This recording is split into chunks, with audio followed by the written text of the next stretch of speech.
Il est 6 h ce matin. Après quelques heures de repos, c'est le branle-bas de combat pour les 200 techniciens arrivés dans la nuit de Gérardmer.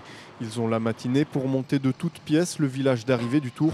150 camions commencent leur balai sous la houlette du chef d'orchestre, Jean-Louis Pagès. Les bus équipes se garent là. Donc ça veut dire que pour toi, en barriérage haut, pour que les mecs se garent pas là, il faut garder le couloir d'évacuation. Il y a un outil qui est essentiel, c'est la craie. Une fois que le coup de craie est donné, ça y est, tout le monde sait à peu près ce qu'il a à faire. Donc moi je coordonne simplement. Mais évidemment c'est un travail donc, de préparation, de longue haleine, puisque je suis venu faire des repérages, des plans, des réunions dans les mairies, les préfectures, etc.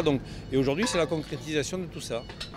En quelques heures, les gradins se déploient, des centaines de mètres de barrières sont posés et la ligne d'arrivée est installée. En coulisses, une soixantaine de chaînes de télé disposent leurs plateaux.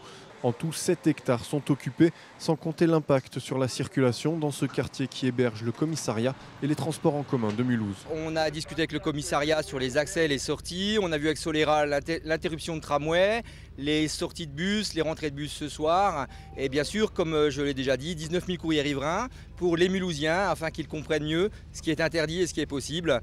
Et que le dispositif puisse se mettre en place sereinement. Dans quelques heures, des milliers de spectateurs, suivis par les 4500 personnes qui participent au Tour, arriveront.